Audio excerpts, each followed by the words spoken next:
And the reason I do it because it's so important. It is so important that we link our philosophies in our tradition.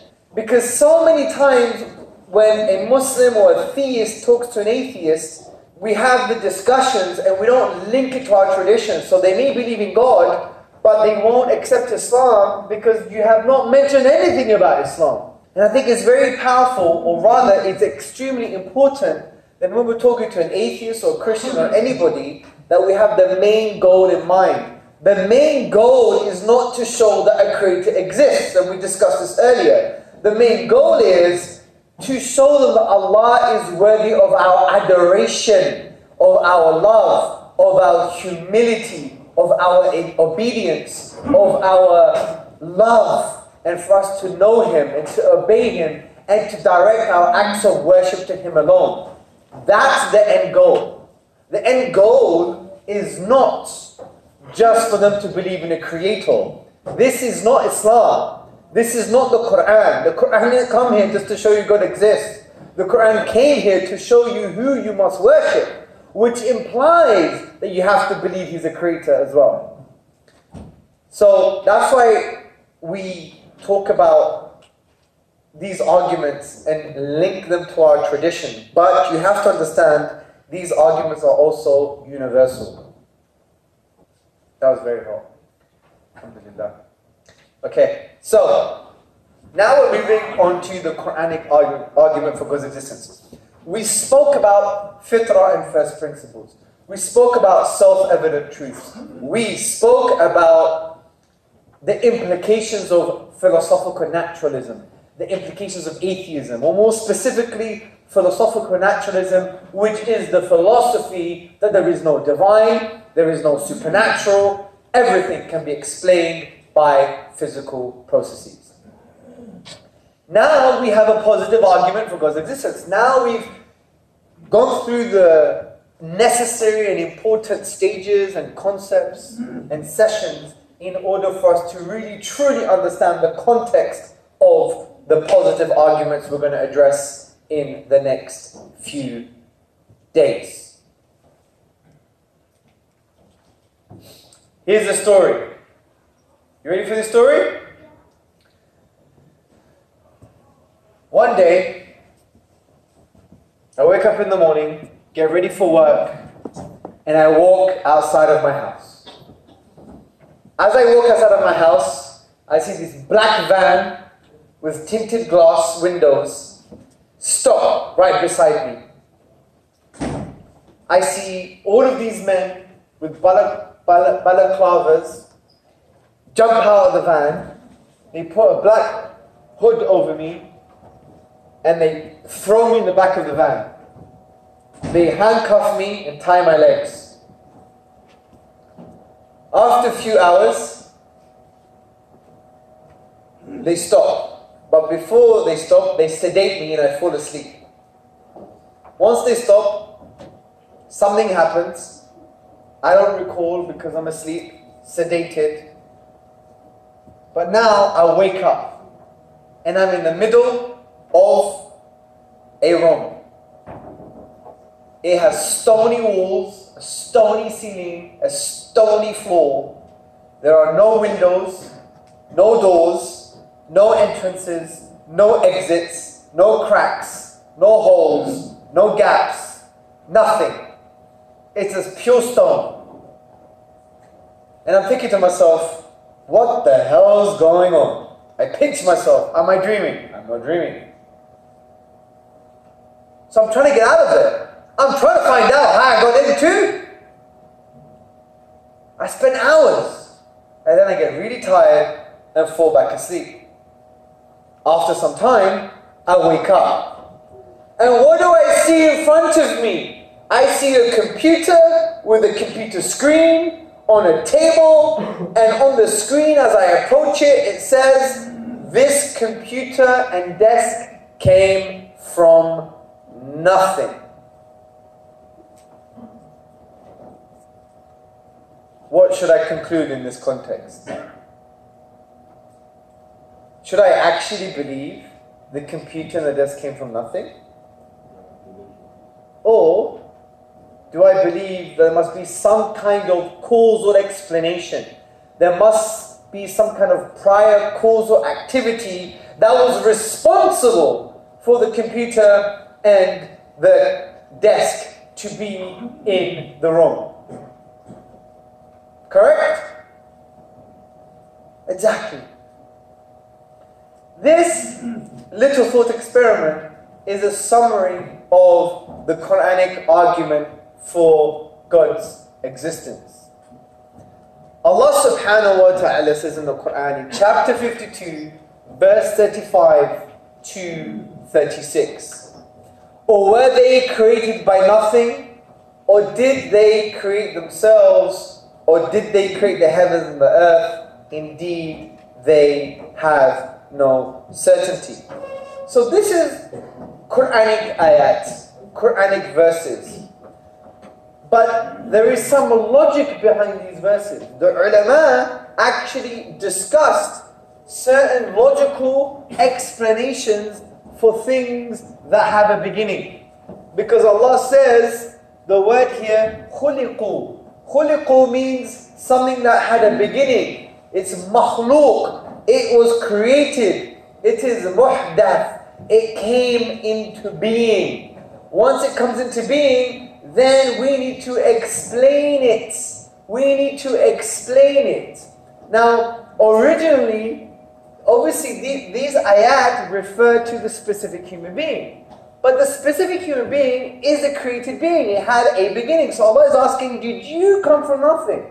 Did you create yourself? Did you, the created thing, create the heavens and the earth? Another created thing. Indeed, you have no certainty. So I want to break down the logic here. So I've already discussed the logic behind these ayat applied to everything that had a beginning, everything that came into existence, everything that is makhluq, everything that is created. So here are the four logical explanations. So if something began to exist, you can explain it by saying it came from nothing.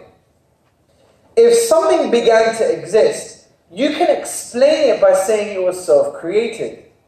If something began to exist, you can explain it by saying, well, ultimately it was created by something else created. Or, what you can say, if something began to exist, you can say it was created by something uncreated. Does this make sense so far? Any issues? Okay, great. Now, obviously, one major problem here is, well, Hamza, if you want to apply this to the universe, and not just to apply this to human beings or other things that begin to exist, you have to show to me that the universe actually had a beginning. Right? Well, I'm not going to address this. That's for your homework. You could talk about this tomorrow. Let's assume the universe had a beginning. Now you can articulate that the universe had a beginning by referring to philosophical evidence. I don't like referring to empirical evidence like the Big Bang, for example, because the Big Bang is based on empirical evidence, and that can change based on new evidence. And there are currently 17 different models that explains the data. There are 17 different models that explain the Big Bang. There's not one way of looking at the situation, right? So it's not very definite. There's nothing conclusive from that point of view to show that the universe had a beginning. I like to refer to kind of philosophical evidence that is not based on our understanding of a particular time or a current level of understanding. It transcends time, because philosophical evidence, for example, showing that a physical infinite cannot exist is far more powerful to show that the universe had a beginning, but I don't want to get into that right now. That's for your own homework. So given that the universe began as well, we could apply these logical explanations to explain the universe. If the universe began, or given that it has a beginning, could it come from nothing? Did it create itself? Did it create the heavens and the earth? Sorry, was it created by something else created, or did it have an uncreated creator? So, what we should do now is go through these logical explanations. So the first one, could the universe come from nothing? Who could answer this question? Could the universe come from nothing? Yes, sir. It could come from nothing. How? You can't prove it right. Well, the question I'm saying is, could the universe come from nothing? But the question you need to ask me is, what do you mean by nothing? So what we mean by nothing is no prior causal condition. What we mean by nothing is the absence of something. So could the universe come from no prior causal activity? Could the universe come into being from an absence of anything? Yes? No. No. Why? Because being cannot come from non-being. You can't have a cause come into existence and there was no prior causal condition. This is metaphysically impossible. Because think about this, the minute you say things can come into existence without any prior causal activity, it means things can disappear without no prior causal activity. The Walmart is only around the corner, right? It's not that far. Imagine you walk past the Walmart and you see the Walmart on your left, and then you just turn around, and as you turn around, it disappears. If you could claim that something could come from nothing, that something can come from no prior causal activity, then you shouldn't be shocked that a Walmart would disappear for no reason at all. Yeah? Also, we need to understand something here where, you know when people say, oh yeah, the universe has come from nothing.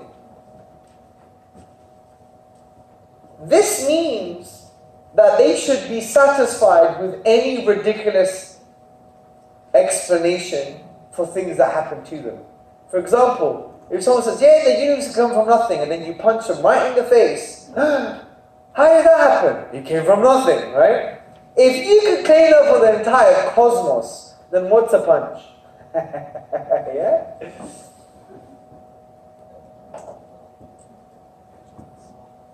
You know, and you have Abu Sulaiman al-Khattabi, a scholar who did a brief commentary on these ayats. He mentions something very similar. He says, oh, were they brought into being without creator? That could not happen because the creation must inevitably be connected to the creator. Now, obviously there are some contentions to this argument. So an atheist would say, well, there's a problem here. The problem is, aren't you assuming that causality exists outside of the universe? So what they're saying is this, they say, fine, we know there are causes and effects in the universe. Things happen, and before they happen, there is some kind of causal activity, right? So you have causes in the universe, things come into existence in this universe, and in this universe, when things come into existence, they have prior causal activity. There's some kind of prior causal activity. There is some prior reason, if you like, for those causes coming into existence. But one of the arguments is, and this was an argument from David Hume and Bertrand Russell, Western philosophers, they were basically arguing that, well, this idea only makes sense within the universe, but maybe outside of the universe, causality doesn't apply. It doesn't make any sense. Who could address this objection? Okay, you could address his objection for $1,000. That changes the dynamic, doesn't it? Yes, Chef.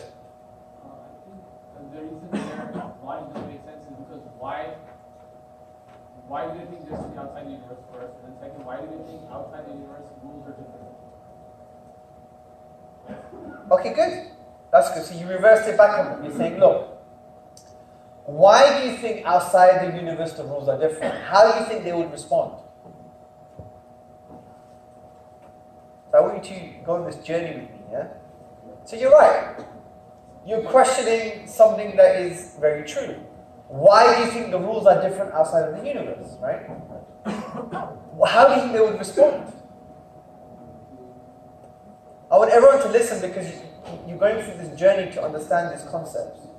So if I told them that, you can't think about the universe, what's outside the universe because you're not seeing it, they'll say, well, what have you seen? And they're going to question my ability to observe and ask me what makes me believe that they are wrong. Well, they would say to you, so take David Hume. He would say to you, sir,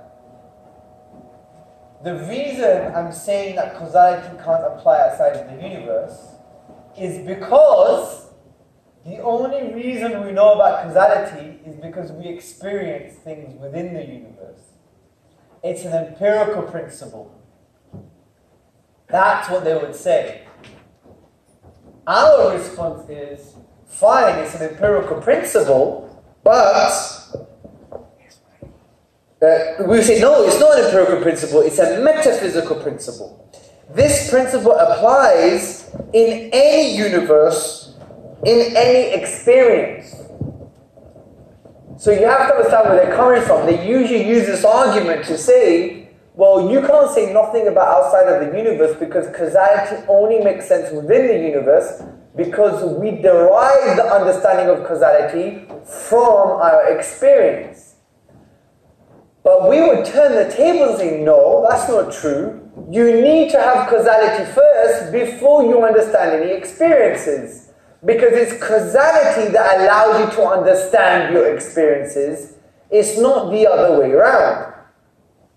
So what we would argue is, causality is not an empirical principle. It's not derived from our experiences. Rather, causality is a metaphysical principle, a first principle that we need to put on our lenses in order to understand our experiences in the first place. So that's how you would respond to that type of argument. That, well, you've misunderstood what causality is, how it's understood and derived. You think it's derived from experience. It's not. You need it before you have experience. So let me give you a thought experiment as simple as possible, which I do appreciate sometimes they're not very simple. Let me give you a thought experiment to prove this point.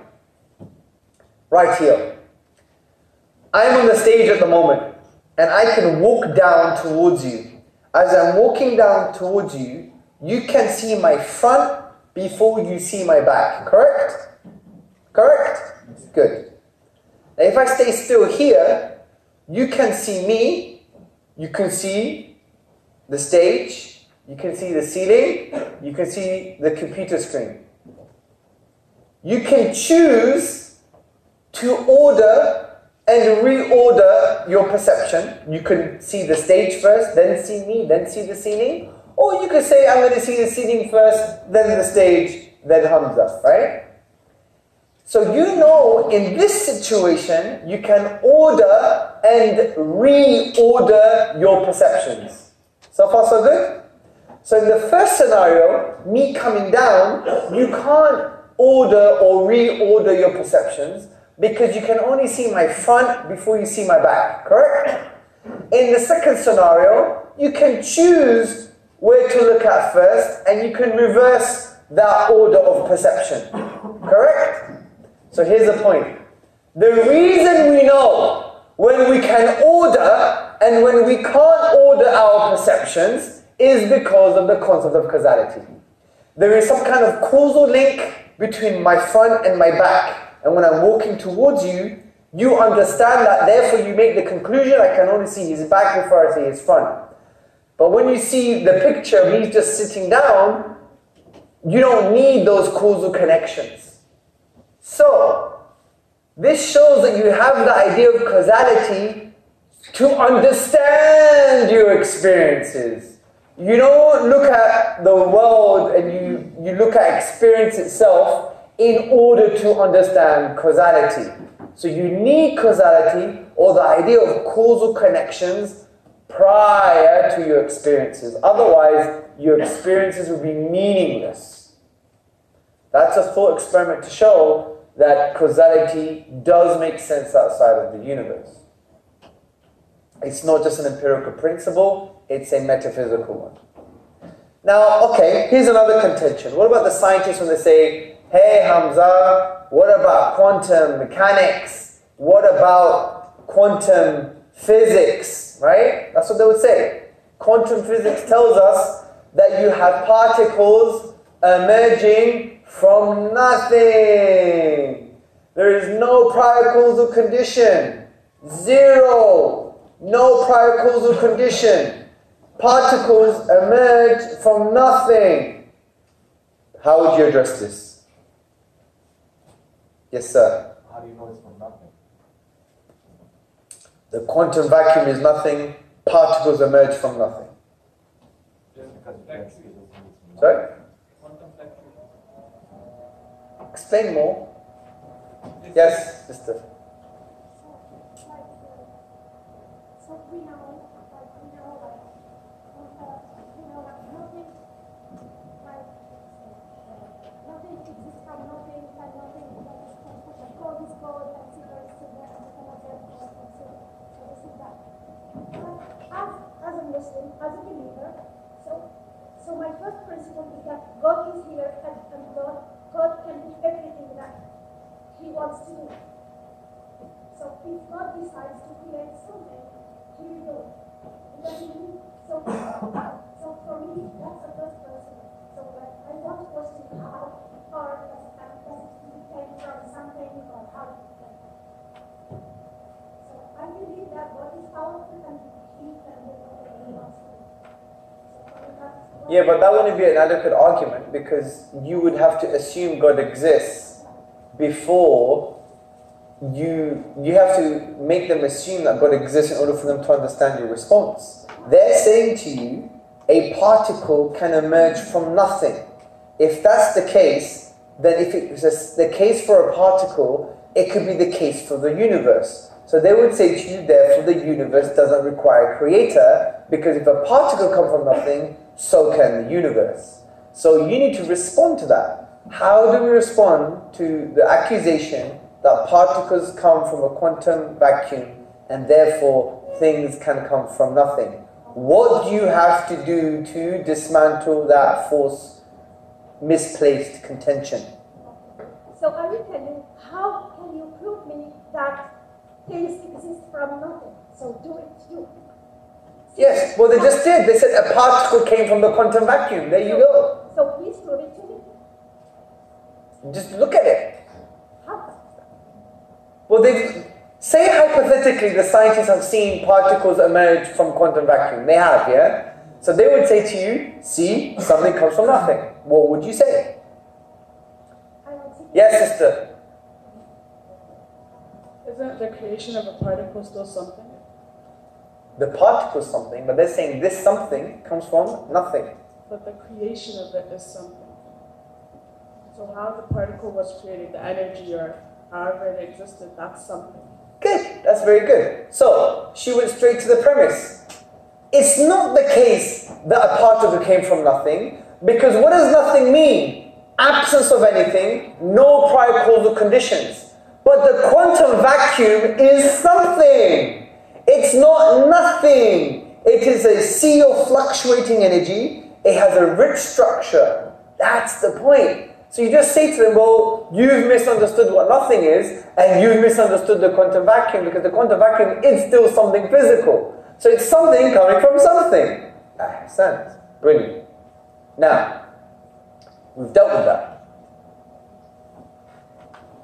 And this is why the slide deals with this issue. Okay, what about this one? If you can't have something from nothing, then did God create from nothing? I'm not going to give you the answer, so let me repeat. And you have this question. Okay, Hamza, it makes sense. You can't have the universe from nothing. You can't have particles from nothing. You can't have a biryani from nothing. You can't have a salad from nothing. You can't have anything from nothing. So how did therefore God create from nothing? He didn't create from nothing. He is the creator. He can do anything. It says in the Quran, like, many examples. He didn't create from nothing. But you can't have your cake and eat it. That means you presume the idea of God in order for your argument to work. You're saying atheism is false because things can't come from nothing. Oh, but the universe can because God could do it. That's a false argument. Yeah. But God, the creator, is the cause. Yes. Remember, words are vehicles to meaning. Words are vehicles to meaning.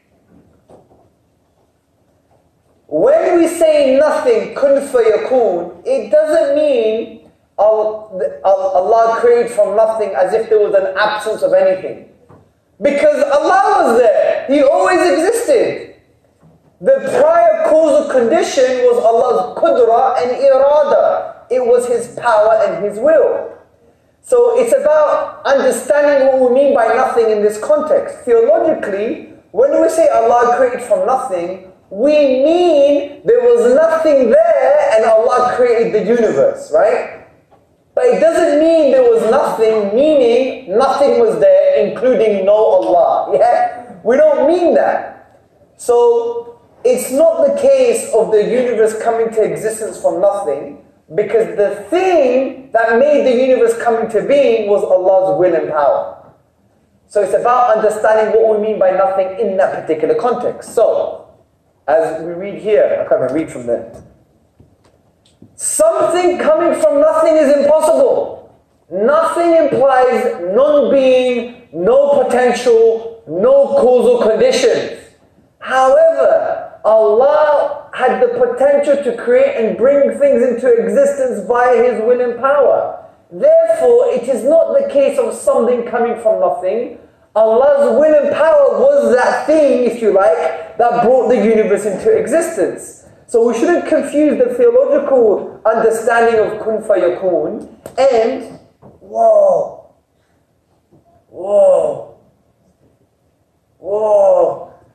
let's go electric shock up my leg. Allahu Akbar. Oh my God. That was more than static, that's for sure. Yeah. Alhamdulillah. I was scared to sit down. Oh, alhamdulillah. So, sorry. Bit of humor for you. Okay. So, we shouldn't confuse kun fayakun with something can come from nothing. That's not the case. Because what we mean by nothing here is no potential, no prior causal condition. But Allah is something from the point of view He is a being, right? So don't confuse Allah creating from no material. Because we believe there was nothing, only Allah, and Allah created the universe. So don't confuse the theological nothing, something coming from nothing, which means Allah created the universe and there was no material at all. And with what we're talking about now, the philosophical concept of nothing, which there is nothing there, no potential, no prior causal conditions. So sometimes this question gets confusing for us because we mix the two notions together. Don't mix them up. Say it's true, you can't have something coming from nothing because you need some kind of prior causal condition. Allah's will and power is the prior causal condition. However, in our Islamic theology, we believe Allah created from nothing from the point of view that there was nothing physical there. But Allah's power and will was there to create the universe. So Allah was the prior cause to bring the universe into existence. So this contention is a misplaced contention. Does that make sense? Yes, sir. So what you're saying, I guess know the Islamic point of view. You're only answering for the people who believe in the Big Bang theory. No. Or is that not true? If you believe the universe had a beginning, this argument follows. Big Bang is irrelevant here.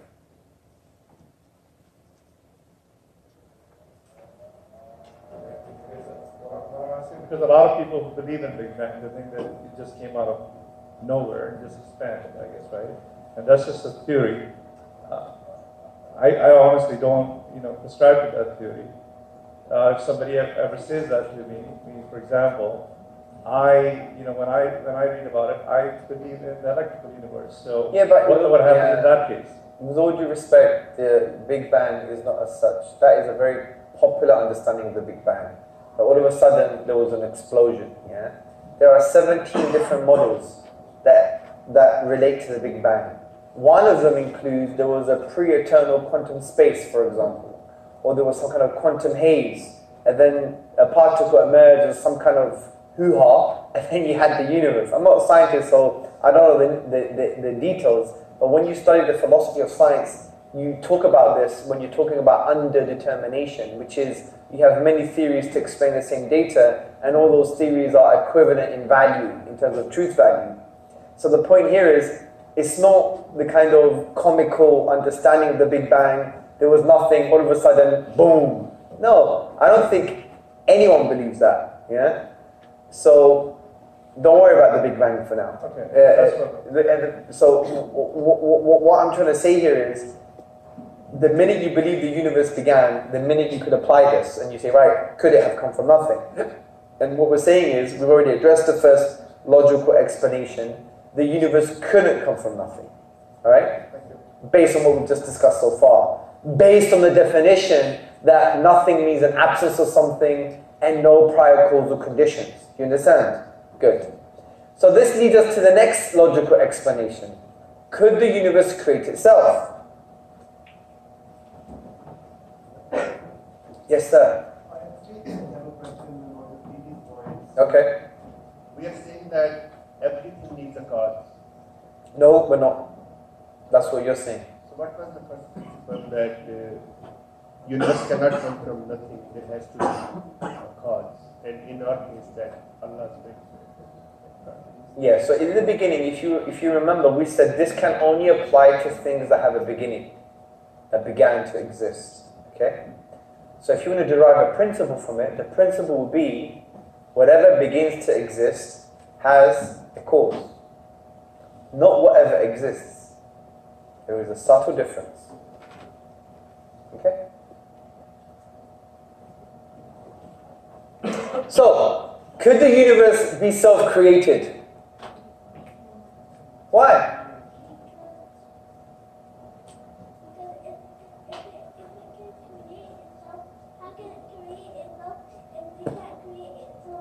And it doesn't even have hands. Yes. It can't create itself because how it was created, it was by Allah. And Allah was uncreated. Allahu Akbar! Preach, brother, preach! He can do anything he wants. Absolutely. But the stuff that are not him can't do whatever they want. Yeah, so you can't have all the sweets you want. Yeah, but like the stuff that you can do it, you can do it. Yeah. But the stuff that you can't do it, Allah can do it. Absolutely. Because you can't make the earth and you weren't even created by someone. Yes. So That's why you're not created. Because if you're not created, you need to be created. But because Allah is uncreated, He's our God, He can do anything He wants to do. Yes. May Allah bless you. So, in a nutshell, what our beloved professor is saying, that you can't have self-creation. Because think about it. Can your mother give birth to herself? Exactly. Because for something to be self-created, it means it was once not in existence because it was created. But for it to be self-created, it means it was in existence before it wasn't in existence to therefore come into existence, which is a paradox, right? Exactly. So the point here is, it's a logical impossibility for self-creation to happen. Because if something's self-created, it means it existed and didn't exist at the same time. How can that be the case? Can I exist and not exist at the same time? Maybe with lots of dhikr. I'm only kidding, yeah? But you know, it can't happen, right? By the way, apologies for my British humour. We understand that North Americans are about at least 1,000 years behind us concerning humour, and you will catch up. Yeah. No? That was another joke then, no? Okay. Just laugh at me, it's fine. Don't laugh at my jokes. So, do you get that point? This is the easiest one to understand. Self-creation is impossible. It implies that something exists and not exists at the same time. Okay, take the universe as an example. If you say the universe created itself, it means it once wasn't there to be there. But for self-creation to be possible, it had to be there before it was there in order for it to be there, for it to come into existence. Just is logically impossible, right? And that's why Al-Khattabi, he makes a really interesting point. He says, well, how can you give an attribute of power to the universe before it existed? Because in order for the universe to create itself, it must have had power before it existed, which is impossible. Actually, Al-Khattabi, he just made it sound more better than I did. MashaAllah, tabarakallah, right? So he said, this is even more fallacious argument, because if something does not exist, how can it be described as having power? How can it create anything? How could it do anything? So, the universe couldn't create itself. The universe couldn't come from nothing. It couldn't create itself. Now we have the third logical possibility. Could the universe be created by something else created? Who could answer this question? Yes, Sheikh, Maulana, Mufti. No, I'm talking about the bearded brother, mashallah. The bigger bearded brother, mashallah. I think this argument is like I've heard this argument before where someone said, well, if Allah created the universe, then Allah couldn't create another Allah. And that's basically a logical fallacy in itself. That's not the situation here. Well, it's very similar, but the concept here is, well, we have a universe that's created, fair enough. It's finite, it came into existence. That can be explained by something else that is finite and is created. Is that an ultimate explanation for this universe? No, because if something was created by something else created, it's going to keep on going and going and going and going. Damn right, bro! A created B and B created C and C created D, and then it's over and keep on. It's never going to stop. So what are you supposed to worship?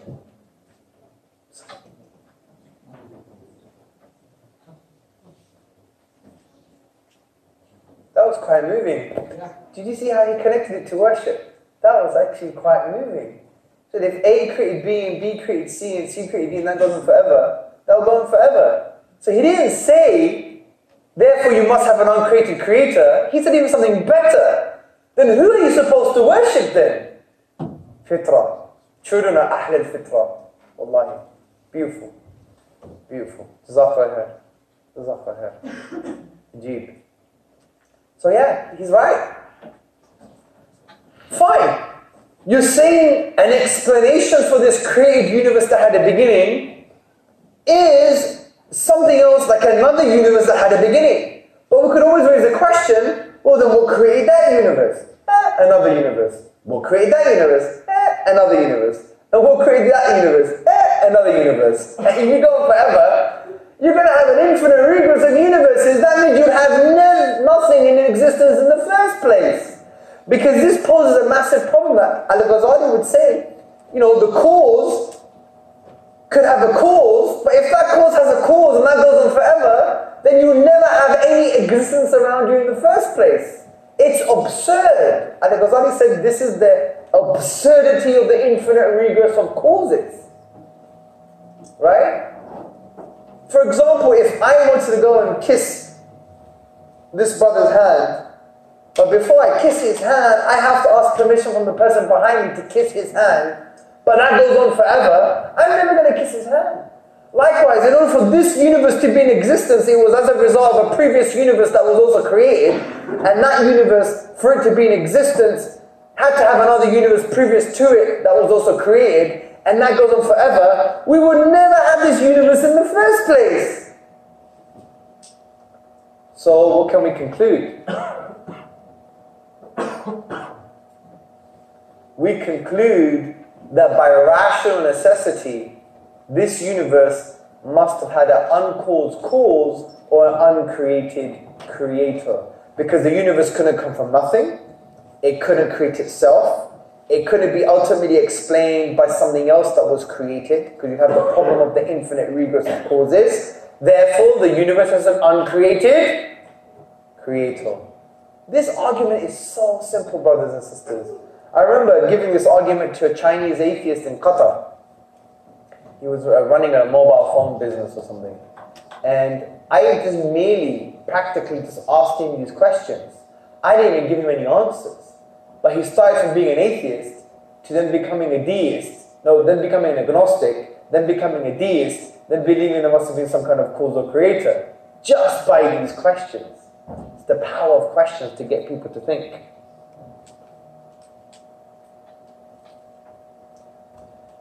And you know, we have in Aqidah books that we believe Allah is eternal. He has no beginning. He has no end. And when the Prophet ﷺ said, "You are the first and you are the last," this means He is the first with no beginning and the last with no end. Allah is eternal, everlasting, the uncreated creator. As Al-Ghazali said, the same can be said of the cause of the universe. Now it can either go ad infinitum forever, which is absurd, or it will come to an end, meaning there is an uncaused cause, there is an uncreated creator. And we have to understand, brothers and sisters, when we have these abstract arguments, that they have profound spiritual effects as well. We shouldn't just use these arguments in abstraction. They have to relate to our lives. And it's quite interesting that one of the Sahaba would hear the Messenger of Allah sallallahu alayhi wa sallam recite these verses we've just gone through. And he said that his heart began to soar. Abu Sulaiman al-Khattabi, he mentions, actually Al-Bayhaqi quotes him, and he mentions that his heart began to soar because he understood the implications of it. It affected his heart and his intellect. Arguments should do that. These type of positions and articulation of Islam, Islamic thought, shouldn't be abstract, right? It should affect who we are. Because if we now know there's an uncreated creator, then it should instill within us an immense sense of gratitude. And gratitude is a key to worship. Why should we be grateful? Because if there's a creator for the universe, including ourselves, then therefore Allah created our lives that we don't earn, own, or deserve, but it's freely given to us at every moment, and therefore we should create a sense of gratitude.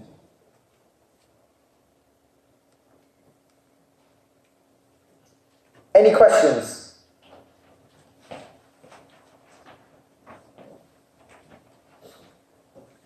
This is one of my favorite arguments because it's simple.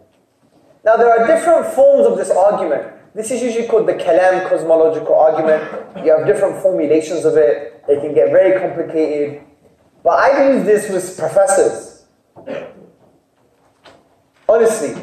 And if you want to be objective about the kind of videos that I've used this with professors, they haven't had an easy ride, right? At least give me that, right? To show the power of this argumentation. The best arguments are the arguments from the Quran. Now, by the way, when I speak to an atheist, depending on what type of atheist they are, what kind of human being they are, I may not say it's from the Quran. I might just give the logical structure. I might say, you know what? Since we believe the universe had a beginning, well, let's go through this logically from a metaphysical point of view. Could it come from nothing? And you define what nothing is. Could it create itself? Could it be created by something else created? Or could it be from an uncreated creator. You work your way through it. Once they come to the conclusion, then you say, oh, by the way, the Quran says exactly the same thing. To give power to the Quran, to show that we have a strong tradition, yeah? So it really depends who you're dealing with and what kind of person they are. And sometimes I won't even use the word created. Change the word created to cause. Say, so could the universe be caused from nothing? Right? Is it self-caused? Is it caused by something else that is caused? Or is it caused by something that's uncaused? Change the language depending who you speak to. This is a principle from Ali radiallahu anhu, as narrated by Al-Bukhari, when he says speak to people in a language that they understand. So when you use words like created, for some atheists, that's too much of a religious term. It's too much of a religious linguistic item. Yeah? Just change it. Instead of saying, was it created from nothing? Say, was it caused from nothing? Instead of saying, did it create itself? You say, was it self-caused? Instead of saying, was it caused by something else that's caused? Instead of saying, was it created by something else that was created? Say it was caused by something else that was caused. And then, if you say it was created by something uncreated, say it was caused by something uncaused. It's the same thing, but a different way of putting it, depending what kind of language people appreciate. So you have to learn to be dynamic in your da'wah. Any questions? Yes, sir. What if they tell you that, what if they never had a God, never had a beginning? What would the argument be? What would be that response? Yeah, if they say the universe never had a cause, then there's two strategies to take. Strategy number one, show to them the universe had a cause. Strategy number two, use the argument that we're going to do after the break. Because it's not based on anything requiring a cause. Yes, sir. How far could we go using rational argument? Because, like you said, for the explanation of the Big Bang, you didn't even want to use all the theory, the science, theory, because we have 17. And I give you another example. For example, you see Muslim people nowadays, they try to give scientific explanation to halal and haram, why it's haram and why it's halal. Yes. In a scientific point of because view. we're stupid, that's why. Yeah. How far should we go? I don't know, it depends how long your whip is. Honestly, someone's in a good whipping just to wake up. Bit of Umar medicine, yeah? Someone asked the question, they put him in a sheet, beat him up, and he got up and they said, do you understand? He said, no. They beat him up again, he got up, they said, do you understand? He said, I understand now. By the way, I know this is Canada, I don't advocate any violence. This is mubalagha, rhetorical speaking. It's a joke, don't take it personally. I know you're a bunch of snowflakes, relax, take a chill pill, okay? I'm a peaceful guy, I couldn't harm a fly, okay? In actual fact, I had a boxing fight with a fly, and the fly won. So, just in case, you know, because I know there's a lot of sensitivities going on, right? I don't advocate violence at all, unless it's sanctioned in a boxing ring with promoters and you get at least $1 million for it. Or if your name is Khabib, right? I'll smash your boy. Alhamdulillah. Right, anyway, so, you're right. So, on a serious level, my beloved, there is a limit, as we said in the beginning, for rational arguments. There's a point where you go so much that it becomes irrelevant to any normal discourse because you want to awaken the fitrah. And the ulama who would engage in this type of stuff, they did it for a particular reason. I would argue that one of the reasons is to preserve the deen. I don't think it would ever recommend it. Like, for example, if you read Al-Ghazali's Tahafut al-Falasifa, the incoherence of the philosophers, it wasn't meant for someone next door. Right? It wasn't meant for him. In actual fact, Al-Ghazali advised, don't give people these arguments if they're okay. You might make them sick. Only give these arguments to someone who's already sick, right? Because medicine for a sick person will make them better, but if you're okay and you take medicine, you may get harmed, right? So, you're right, there is a limit. And secondly, when people start to, and this is a different discussion, slightly side of topic, but the reason people start to prove halal and haram using science is because they have an inferiority complex, frankly.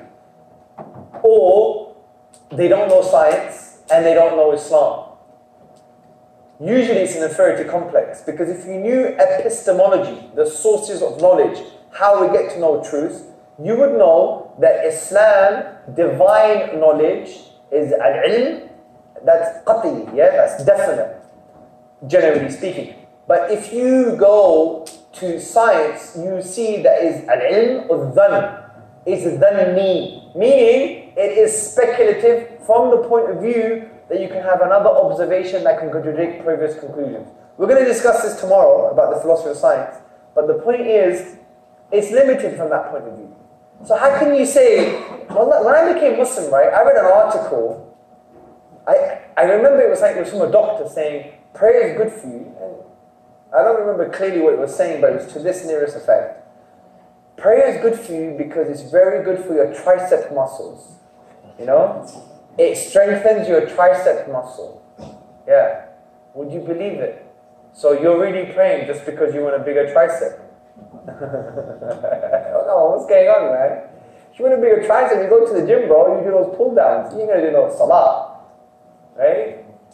You know, salah is about worshipping Allah. And the reason we have fallen for this trap is because we're suffering from a post-colonial complex. We have a lot of post-colonial trauma that we're going through. Because it's the white man and the white coat and there's some kind of material progress, we have to be the same. No. Yes, love science, respect science. Even those guys that you're referring to, they would tell you not to do what you're doing. Because they would say, look, science can change. Why are you trying to squeeze, you know, some kind of scientific explanation for your spirituality and your theology? It's ridiculous. So yeah, I mean, we learn and we live, and we just re-educate our brothers and sisters, inshallah. Yes, sure.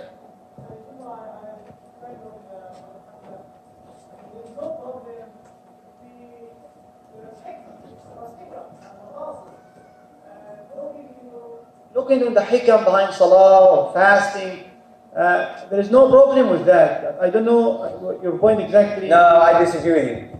Why? There's a difference between the maqsad, between the objective, the hikmah, and science.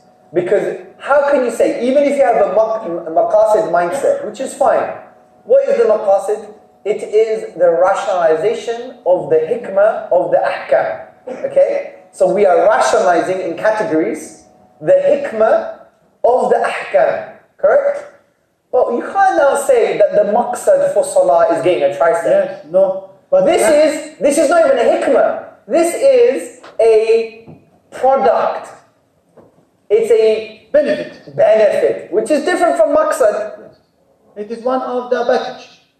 One of the package, yeah. but it's different from maqsad, do you understand, yeah? Fasting provides you with good health too, but it's not the only, I'm not worshiping Allah or not doing fasting, yes, because my intention should be for worship. But is fasting beneficial to the body? Is prayer itself beneficial to the body? Why not? Okay. If science proved that. Okay. What if science proves tomorrow that fasting is bad for the body? What are you going to do? Stop fasting? I agree with you on that. If there you go. And that's the problem with referring to science like that. But does it mean that there is no like probability at least? No, I agree, but remember, we have to use our hikmah when talking about this, because if you're talking to people who are classically trained, they know about why Allah deserves worship, you know, their state of ubudiyyah and a state of servanthood to Allah, humility, debasement, connection with Allah, adoration, they know that's the raison d'etre, the reason for existence, and then when you add some scientific sprinkling, in the context that they know it might change, but isn't it interesting? No problem. Yes. But if you give this to any Tom, Dick and Abdullah, like we do today, who hasn't got a general grounding, they would think subconsciously, because they live in an environment that is promoting that discourse, they would think, there has to be a scientific explanation that I have to hold on to give my salah some kind of justification. And that's why in the grand scheme of things, in our contemporary context, I would humbly say not to refer to it. And even if we don't, I agree with this, yes, I agree with that, because sometimes even if we don't know the hikmah, Even if the hikmah is hidden, it doesn't matter for us. Yeah, We should still yeah. follow, and if we don't understand the hikmah of Allah for one of the commands of Allah, we sometimes cannot comprehend and understand all the hikam of Allah behind everything. Yeah, because Allah has the picture, we just got a pixel. Absolutely. Any other questions on today? Yes. You may need a mic, sister. Sorry. At the end, Jazakallah for the tea.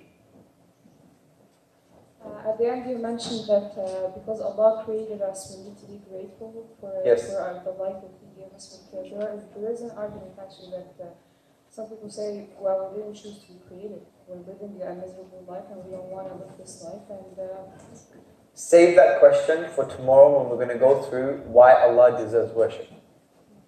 You're not here tomorrow. I sense that.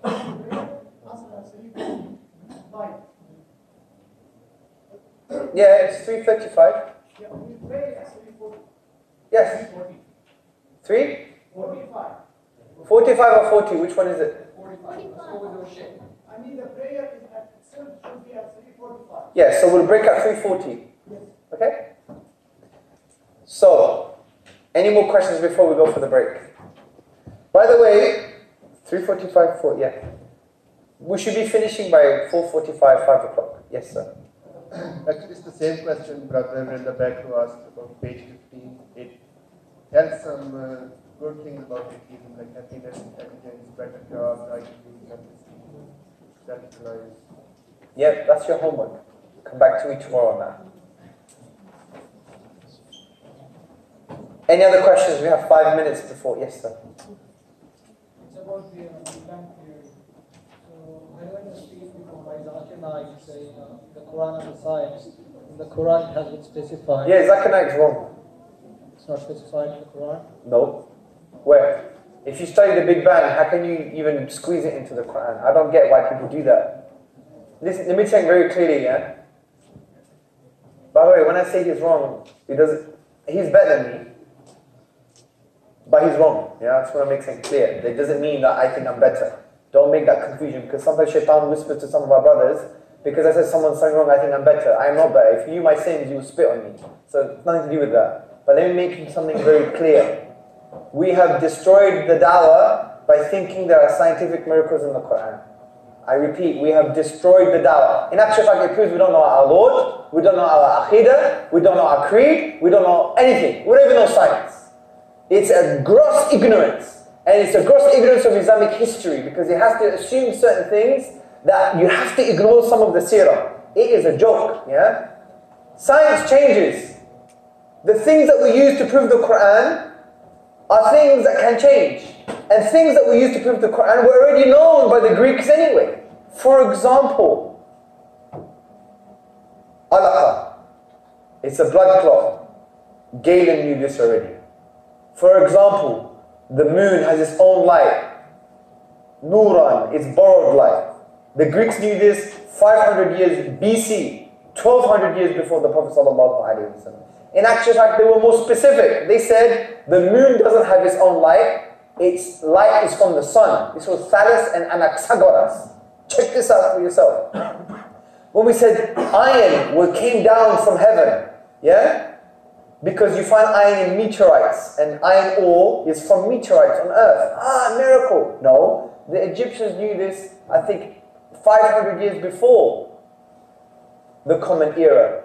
They used to call iron Ba-en-Pet, which means iron from heaven, literally. Yeah? The point here is we have made a joke out of the book of Allah subhanahu wa ta'ala. We've taken human limited knowledge and squeezed it into the Quran. Yeah?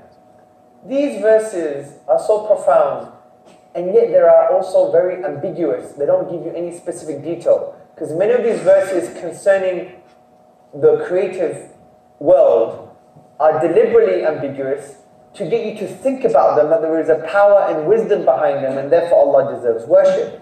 It's not to give you specifics, because there are no specifics. Because they're ambiguous to the point that any mindset, any level of understanding, even if it's a primitive level of understanding, can interpret those words in line with their current knowledge, which could be wrong and it could be right. That is the amazing nature of the Quran from a linguistic point of view, because it uses words that have many layers of meaning, and those layers of meaning can address different mindsets across time. Allahu Akbar. But you can't start saying, how did the Prophet ﷺ know? It's impossible that he took knowledge. This is ridiculous. Sahih Muslim, hadith. The Sahaba asked the Prophet ﷺ about cohabiting with their wives when they were breastfeeding. And the Prophet ﷺ said what? I looked into the Romans, I looked into the Persians. It didn't harm them, so he allowed it for them. He gained scientific medical knowledge from other civilizations. There's a beautiful thing about this hadith. It teaches us share knowledge, right? So, Big Bang, when we have to be consistent. The evolution theory is stronger than the Big Bang. So why reject one and accept the other?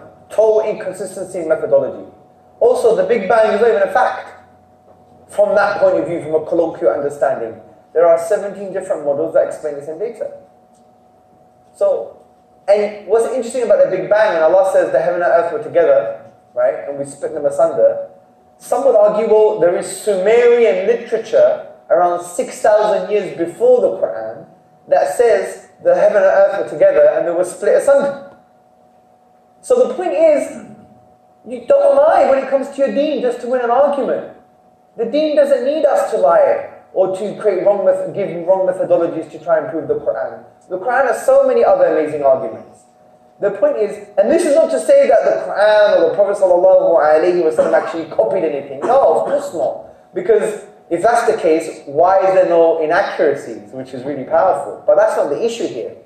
The issue is that the Quran uses a language that seems to be deliberately ambiguous when it refers to natural phenomena, in a way to get us to think, so it could be timelessly available to us. So if you have a primitive 7th century understanding of that word, you are still going to get what you need, which is there is a wisdom and power behind the universe.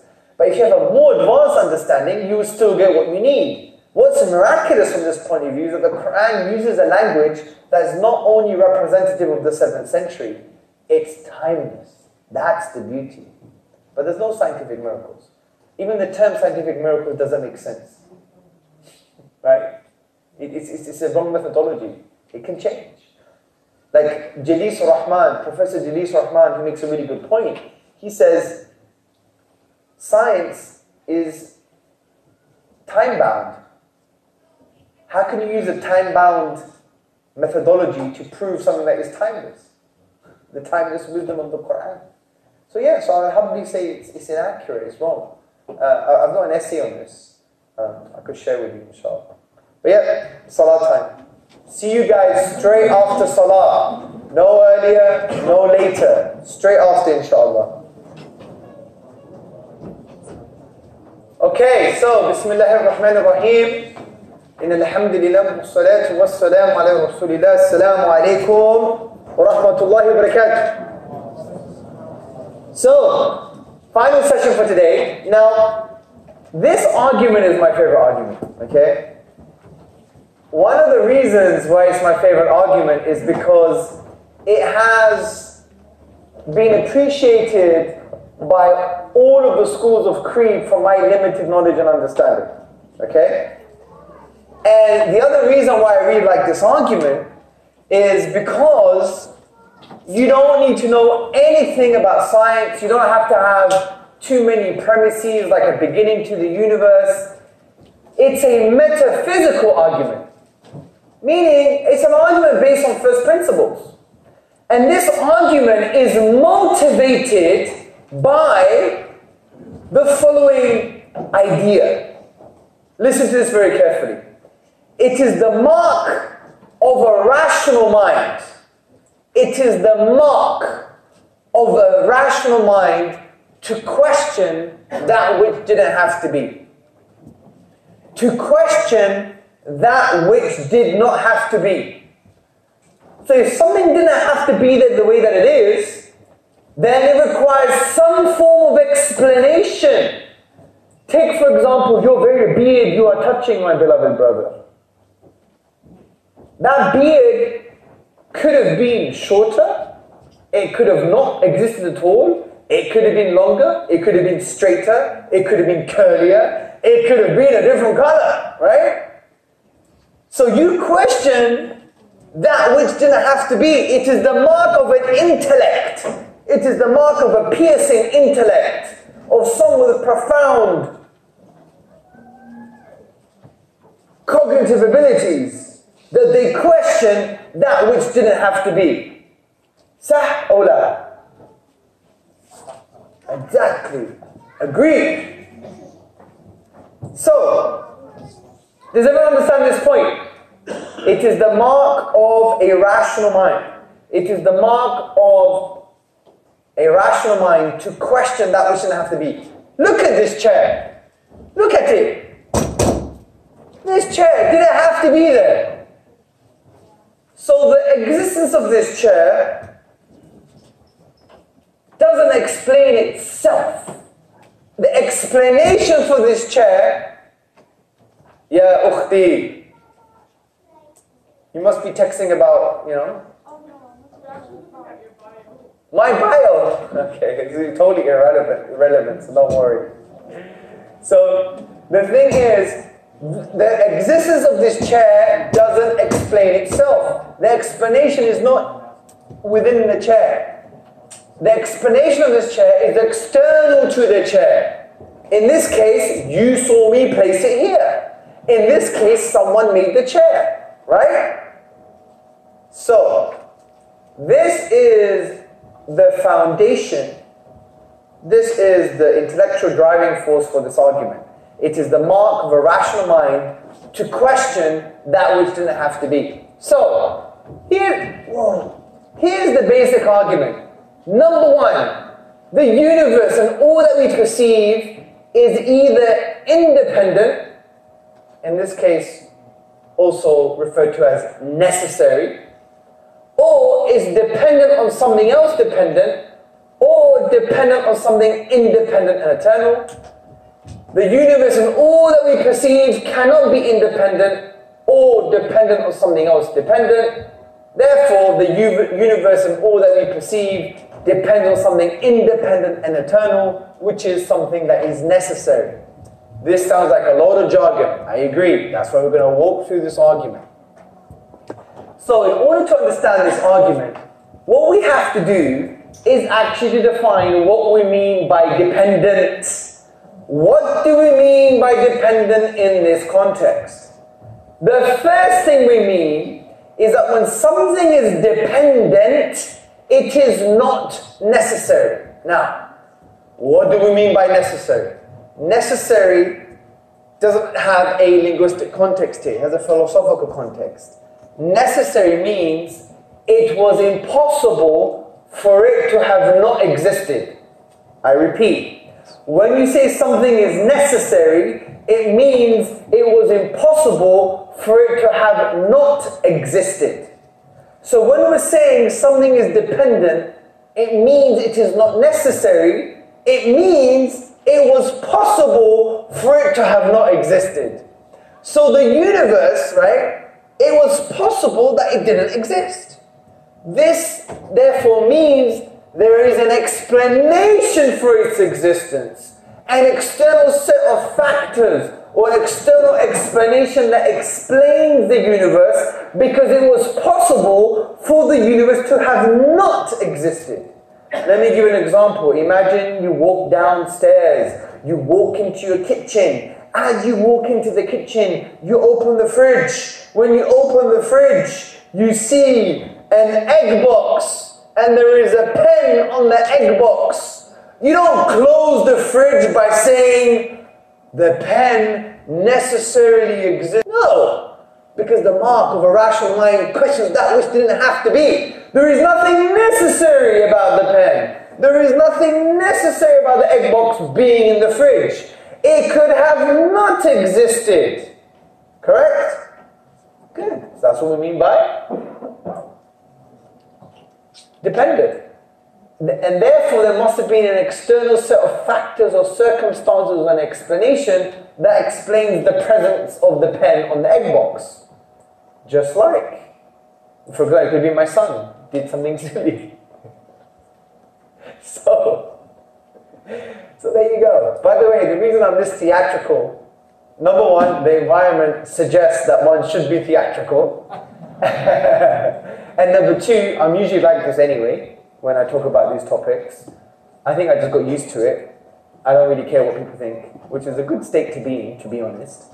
But also, there's a deliberate neuro-linguistic programming going on. I am manipulating your hearts and minds as I'm doing this. Because I'm actually a bit eccentric, you're never going to forget this. Okay? You're never going to forget this. You may forget the content, but you won't forget the experience. And if the feeling is, oh, this is convincing, this is good, therefore, it would affect you in a very powerful way so you can continue your intellectual and your spiritual journey. Alright? So there's a deliberate ploy going on for me to manipulate your minds in one motion, just like what they do in Star Wars. You know the Jedis? Yeah? Anyway, so another definition of dependent. Another way of looking at something being dependent in a philosophical sense is that the fundamental building blocks of something could have been arranged in a different way. The fundamental building blocks of something could have been arranged in a different way. For example, look at this picture. It says, I love you. It's an arrangement of flowers. It is an arrangement of flowers that says, I love you. Imagine we were driving and we approached a roundabout, or as you guys say in Canada, a roundabout, yeah? Say we went to a roundabout, yeah? And we saw an arrangement of flowers that says, I love you. Now the fundamental building blocks of those flowers are the flowers themselves. Those flowers could have been arranged in a different way. They could have been arranged and it could have said, I adore you. It could have said it in French, j'adore, or je t'aime. It could have said it in Turkish, seni seviyorum. It could have said it in Greek, serabo. It could have said it in any other language and with any other letters. And therefore it suggests there must have been something that is external to the fundamental building blocks in that arrangement that determined that specific arrangement. Because why is it this arrangement and not another arrangement? Correct? Good.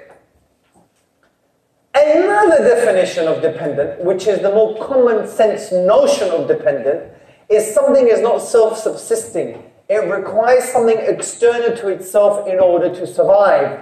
Just like this cat requires something external to it, such as food and tender loving care in order for it to survive. Significantly, another defining feature of something being dependent is that it has limited physical qualities. Limited physical qualities. Why? Well, take this cup, this coffee holder as an example. This coffee thingy. This coffee thingy has limited physical qualities, correct? It has a limited shape, size, color, volume, charge, temperature, texture, right? And it didn't give rise to its own limitations. So there must be an external set of factors or external features that explains the limited physical qualities of this coffee thingy. So, defining features of something being dependent is that it has limited physical qualities, and those limited physical qualities didn't give rise to themselves. So there must be an external set of factors and explanation external to it that gave rise to the limited physical qualities. Any questions so far? So we define what we mean by dependent. So what we do now, we apply this to the universe. The philosophical definition of what we've just gone through, we apply it to the universe. So, there are three explanations really. Either the universe is necessary, or it's dependent, or it's dependent on something else dependent, or it's dependent on something necessary. So let's go and discuss these arguments. Well, one possibility is, Hamza, the universe and everything that we perceive is necessary. It is independent. Why is this wrong? Who could answer this question? Yes, sir. The universe could be in any number of other states. Like the atmosphere doesn't have to be the way it is, and we don't have to exist. Absolutely. There is nothing necessary about the universe. This universe could have not existed. This universe could have existed in another way. Correct? So therefore, there is nothing necessary about this universe. Let's apply all the definitions that we spoke about concerning dependent. So, the universe is not necessary from the point of view that it could have existed in a different way. The universe could have not existed at all, right? Even scientists say this. There could have been another universe or no universe, right? The other definition. The fundamental building blocks of the universe could have been arranged in a different way. Whether you consider those fundamental building blocks to be quarks or whatever the case may be, the point is they could have been arranged in a different way. Therefore, it requires an explanation external to it. And if the universe is not necessary from the point of view that it could have been not existing, then it requires some kind of an explanation of why does it exist in the first place. Also, we need to understand that the universe has limited physical qualities. The universe didn't give rise to its own limited physical qualities. Therefore, there needs to be an external set of factors or an explanation that explains the limited physical qualities of the universe. So we can't say that the universe is independent or necessary. Second point, well, maybe the universe is dependent, okay, we agree, but is dependent on something else that's also dependent. Is this an adequate explanation?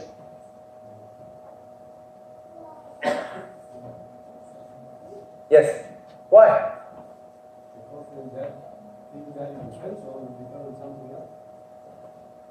MashaAllah.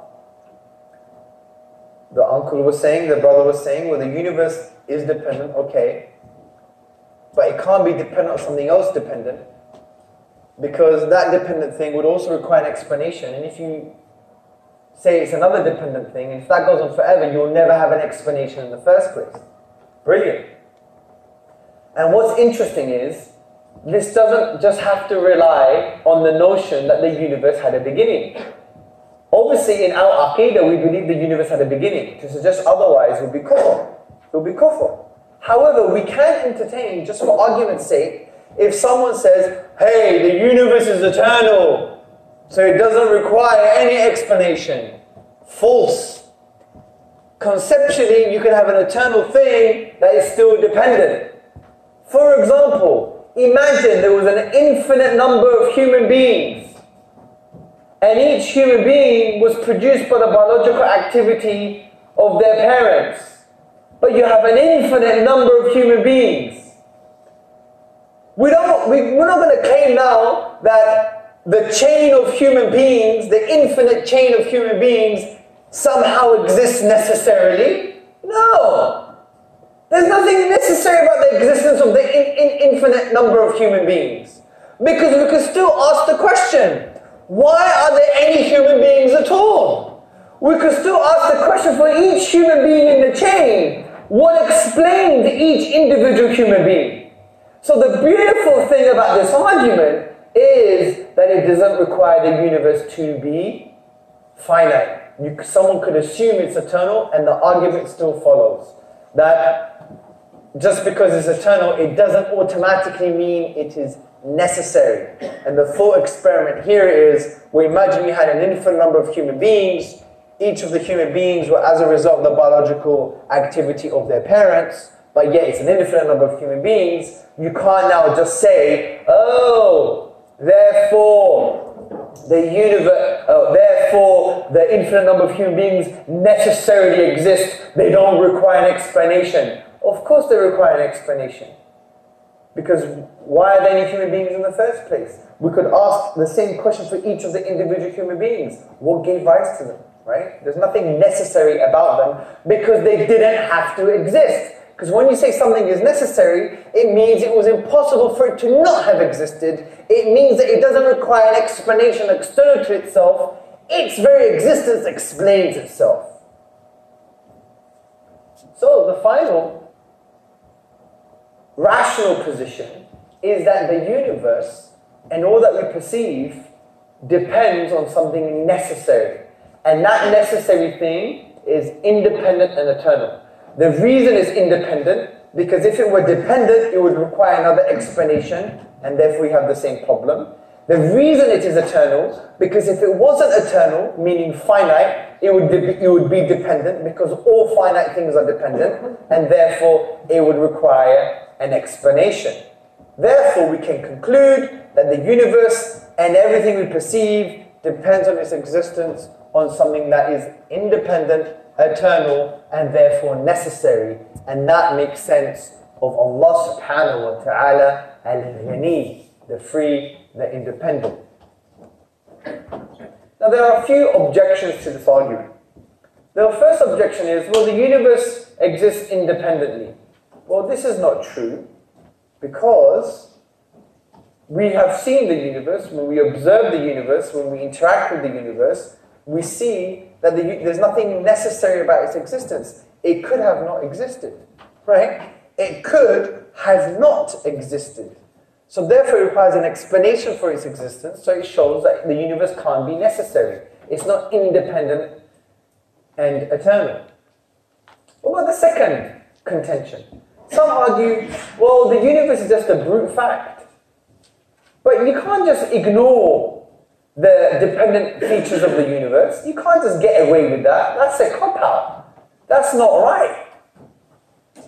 Just because you don't like the explanation that the universe is as a result of something necessary. No. Think about it from this point of view. Imagine you're walking down the street and you went to the park and you saw a hovering green ball. Are you going to just look at the green ball saying, hey, that's just a brute fact? It necessarily exists hovering in the park. Of course you're not going to say such a thing. Its very existence requires an explanation because of it has a dependent nature. It could have not existed. It has limited physical qualities. So take this ball and increase it to the size of a bus. The same question applies. Take that ball now, increase it to the size of the universe. Same question applies. So the point is, you can't just say it's a brute fact, because the features of the universe are crying out for an explanation, and the universe is telling us by our interaction and observation of it that the universe is not independent, it is not necessary. It could have not been there, and therefore it requires an explanation external to itself. The other contention is, well, science will eventually find an answer. Science will find an answer, Hamza. Yeah? This is God of the gaps. You don't know what's going on, so you're squeezing God in there as an explanation. This is false.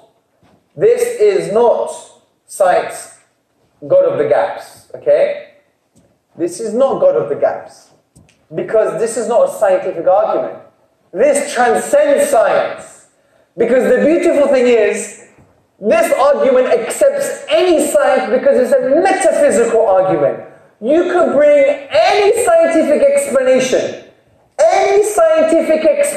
brothers and sisters, and the argument still works. Why? Because science can only refer to things that are dependent. Science cannot refer to things that are necessary. Because the minute science gives you something, it would have to be observed directly or indirectly. If it could be observed directly or indirectly, it automatically means it's dependent. Because things that could be observed directly or indirectly have limited physical qualities. So any theory X, theory Y, theory Z, theory 1, theory 2, theory 3, scientific conclusion A, B, or C, they still will be limited and dependent. Therefore, they require an explanation. So this absorbs any science. And it says that Everything that is observable, everything that is perceived, whether directly or indirectly, is going to have the features of a dependent thing, which therefore means there must be an external set of factors or circumstances or an explanation outside of that thing to explain it. Therefore, it's dependent. And the best explanation for that is not another dependent thing because of an infinite regress of dependencies. And it doesn't explain anything ultimately. And therefore, the explanation is for things that are dependent, that there is a necessary being that is independent and eternal. It has to be independent because if it's not independent, it will be dependent and therefore require an explanation. And it has to be eternal because if it's finite, in other words, not eternal, it will be dependent because finite things require an explanation for their existence. So the argument that science is going to explain this simply doesn't work. It doesn't work from this point of view. Now some people would also argue, Hamza, you've made the concept of necessary up. No, I haven't. The concept of things being necessary is a well understood, well discussed concept in philosophy. I haven't made this up just to try and prove God's existence. Yeah? So, any questions?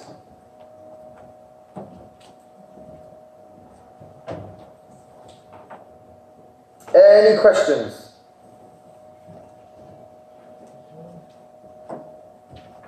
Yes?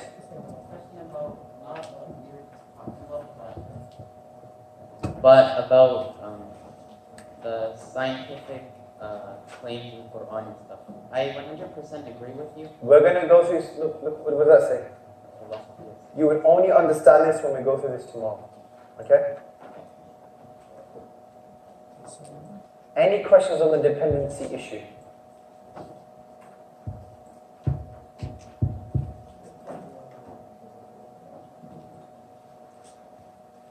Yes, sir. In the book it says, if it says, you're saying God is independent. Why can't they say the same for the universe? What would you reply? Well, we just went through that when we said, well, one contention is, well, maybe the universe is independent. Well, if someone's saying the universe is independent, they're basically saying the universe necessarily exists.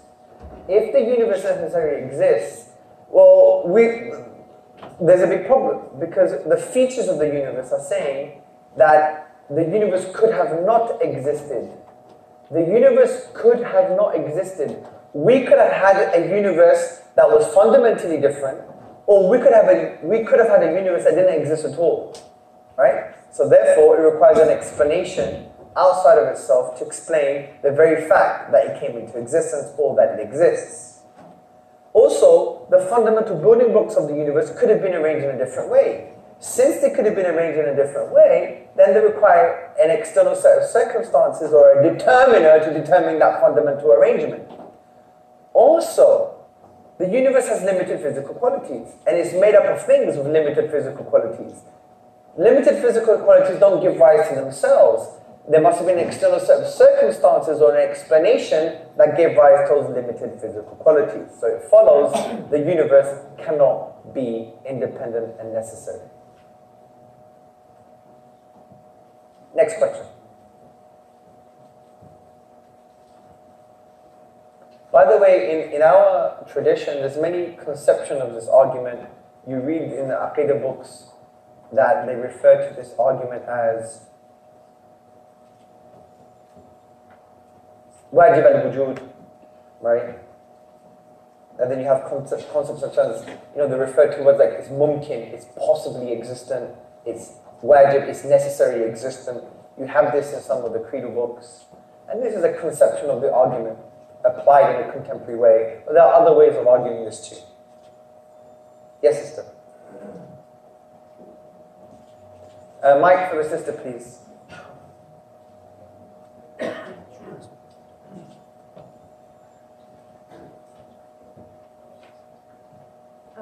So would this theory, or would this apply to psychological things? Like, I was talking to one of my teachers about, like, how do you do psychology, because of the scientific method usually refers to physical things, right? Yes. And he was saying that basically what they usually do is like they use experiments and different things that happen to people and they document it and stuff. So it's kind of like it's weird how they accept like lots of psychological things when you can't really prove it that well physically, but they won't accept something like God's existence. You know what I mean? Yeah, I mean, there's so many things that you can't prove physically. Like, like so many mathematical truths you can't prove physically. So many philosophical principles you can't prove physically. They're all required for you to have any physical stuff going on anyway in the first place. Yeah. And it would be a very shallow academic to say that I don't believe in God because I can't prove him physically. This is a very shallow academic. Because you weren't here this morning, were you? I was. Oh, you was? Okay, so just to remind you of the first principle stuff, even with spheres of knowledge that require empirical physical proof, there's a bunch of first principle philosophical assumptions that they cannot prove physically that they need in order to progress in that sphere of knowledge.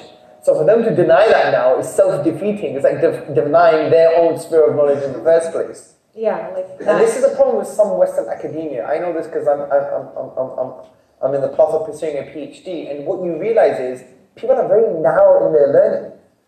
You could be a great cognitive scientist, right? But you could be ignorant of so many other fundamental sources of knowledge that actually help you with... Actually, cognitive science is the wrong one. Cognitive science is quite multidisciplinary. Maybe that's a bad example. Take, for example, I don't know, history. Yeah. Like history relies a lot on philosophy. They don't realize it. There's a philosophy of history. If you're not exploring that, then you won't really be a good historian, right? Because there are some philosophical assumptions that, what constitutes good history, right?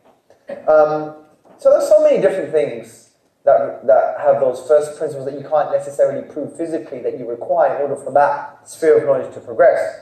So, yeah, I mean most people at university, especially academics, they would not necessarily deny that you could conceptually argue about things without any physical proof, Because if you wanted physical proof for everything, then you're in big trouble. A lot of the things that we believe to be true are based on the say-so of others anyways. This is called the epistemology of testimony. I mean, here's a test. I mean, we're going to go through this tomorrow, but here's an argument. Right. Who believes the world is round? Put your hand up. Everybody. All right. Prove to me the world is round physically. Go on.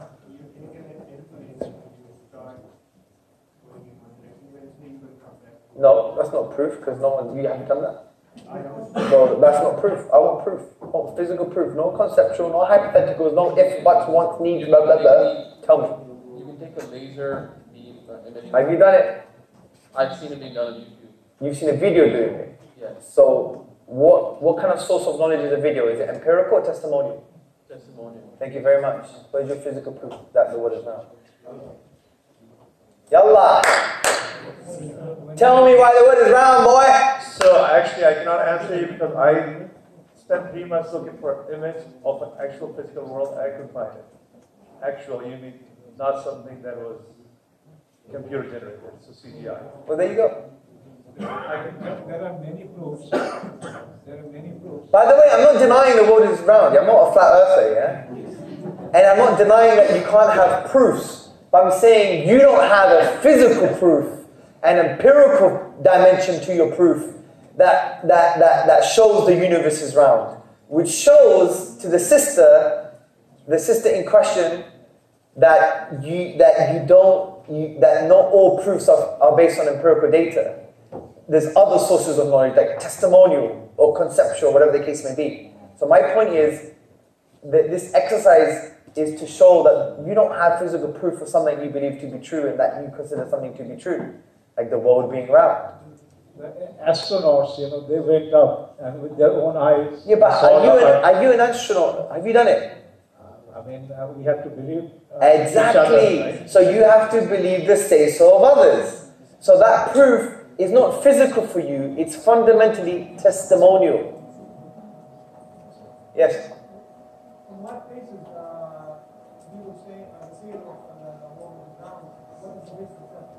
Well, the basis that normal people say that the world is round is... Is it mathematical Well, it's mathematical, it's scientific, it's relying on other people's testimony and what they've said and what they've seen, and other scientific evidences. But that's not the point. The point is, for most of us, we don't have physical proof of that assertion. We haven't done it ourselves. Yeah. And therefore you have to rely on testimony. I tell you a story. Sometimes I used to go to people's houses and these people left Islam, so they're apostates, right? And I was always the kind of guy that would be quite amicable and trying to connect with people and, just engage. Because a lot of apostates are apostates because of bad parenting or really dark upbringings and psychodynamic issues, whatever. So I'm trying to engage with this guy. And he was a bit of an arrogant person, yeah? He was like, I don't want to debate him, I want to have a boxing match with this guy, yeah? But anyway, alhamdulillah, apologies for the violent references all the time. It's because I do boxing, that's why. It's not because I'm violent. Well, you have to be violent to do boxing, but it's not illegal violence, if that makes sense, yeah? I'm not helping myself, am I? But that's good. Ali knows, because he saw me and one of my close buddies, brother here, nearly punching the crap out of each other the other day in Toronto. It was training purposes, by the way. Yeah, you put it on the projector, yeah, he filmed it. Anyway, notwithstanding that. And he was very arrogant, so I was asking him questions, I was trying to connect with him. I think it was a couple of hours conversation. Then he came in with something really stupid, because I was getting him to an intellectual corner. He said, yeah, the reason I'm atheist is because the Quran says the world is flat. And I'm like, oh, bloody hell, what is he saying? And I was like, although it's not true, but I said, yeah, you're right. And by the way, this is what I remember from the story. I'm adding a bit of spice, so I'm just trying to collect. This was many years ago, yeah? And I was like, yeah, the world is bloody flat. You prove to me it's round. And he looks at me, you stupid person. The scientists, oh really? Mr. Empirical, you've been empirical all day, you've been physical proof all day. Where's your proof? I don't care what a scientist told me. You give me your physical proof that the world is round, yeah?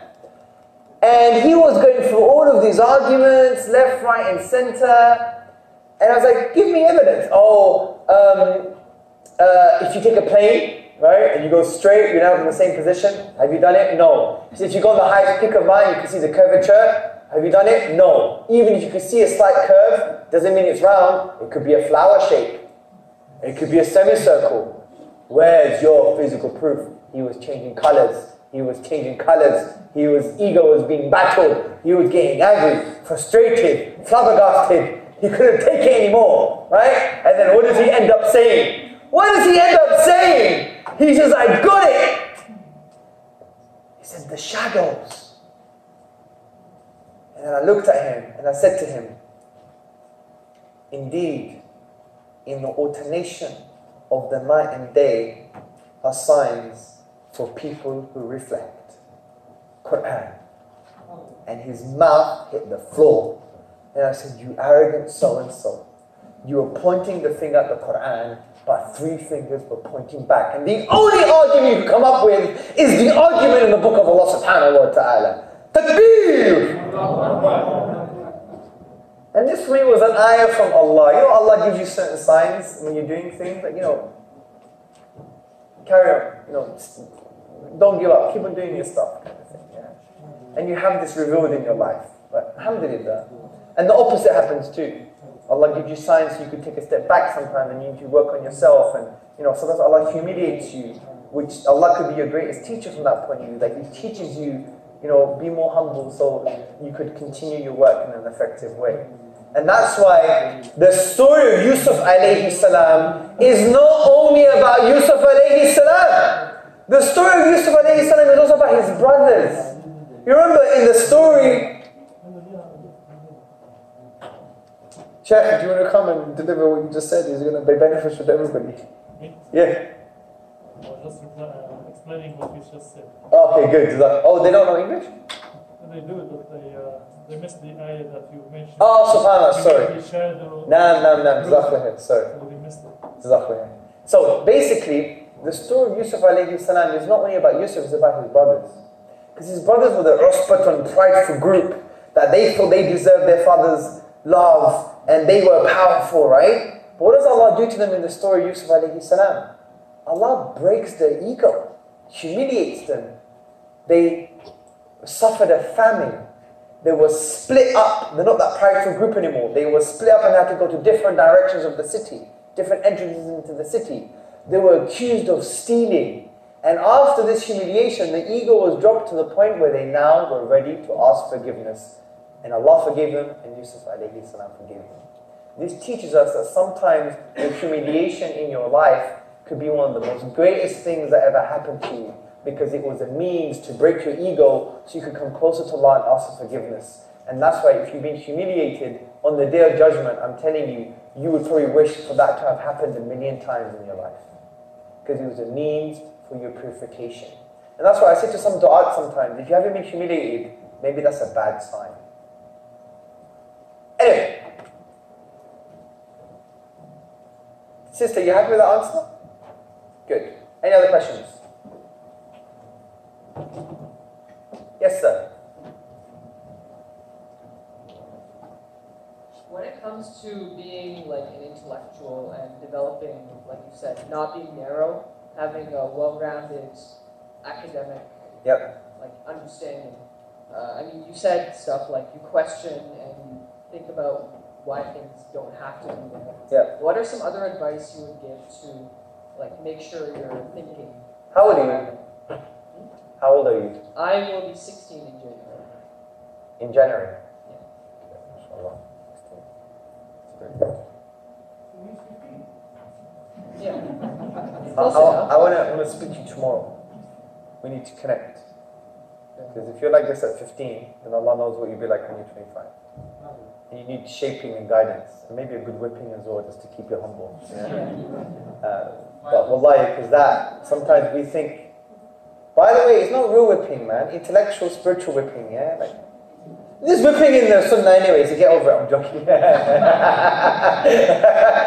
So, Habibi, yeah, so it would be good to see how we could shape your future in the best way possible so you learn from our mistakes and stuff, because, you know, we need more brothers involved in engaging these areas, but they have to be connected to Allah. So my advice is about learning. See, all learning, all good knowledge comes from Allah subhanahu wa ta'ala, okay? And all beneficial knowledge comes from Allah. And if you go on a path of knowledge and you're acquiring it not for the right reasons, to please Allah and for you to adore Him, then that will inevitably manifest itself in the future, yeah? So if you're not spiritually grounded and you know who Allah is, no matter what intellectual knowledge you have, it's going to be a source of your destruction anyway, yeah? And it'll be a source of your own doubt. How many times in my own kind of perseverance and trying to learn things the hard way, because I've done loads of mistakes, all online for people to see. You know, we didn't have, you know, institutions and internet when I was becoming Muslim and trying to publicize some ideas. It was a very early stage of social media and stuff. So you had to learn things the hard way and trial and error and all of those things. So what I saw even in my life is that, you know, I would have some knowledge on something. Sometimes it would be a cause of a doubt. Sometimes it would be a cause of a conviction. I was like, why? But it's the same knowledge. And I realized that was the case because of what my spiritual state was. Like, I would talk to an apostate, give him a great answer, and they would come back to Islam. And yet, I wouldn't be convinced, or I would even doubt the great answer. And I would think to myself, and I think, why was that happening to me? It's because I wasn't connected. There was no dhikr. There was no, you know, khushu' in salah. And there is a correlation between your spiritual state and your connection and how you see knowledge. Because you could have the same data in front of you. One person sees it this way, another person sees it another way. Why? Because sometimes it's the state of heart, right? That inclines you towards one position over another. And our ulama were always like this. When they had issues of tafsir, they would put their head in sujood on the ground to ask Allah. And many of them would do tawbah and repentance and istighfar, because they knew that was a barrier to learning and progression. Famous statement of Imam Shafi, may Allah have mercy on him. He accidentally glanced at the ankle of a woman and he forgot something from knowledge. So they knew there was a correlation between their actions, the spirituality, the connection, and how they became intellectuals. So from an Islamic point of view, that has to be in place. Secondly, my advice is to stick on one topic, but then read around things that you enjoy, you know?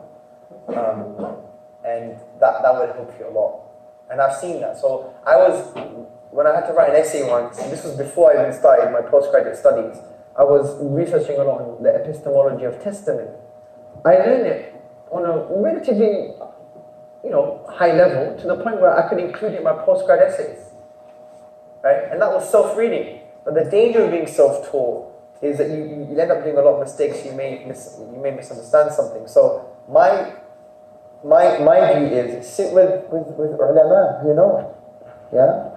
Sit with them. You have to, because becoming an autodidact, learning things yourself, is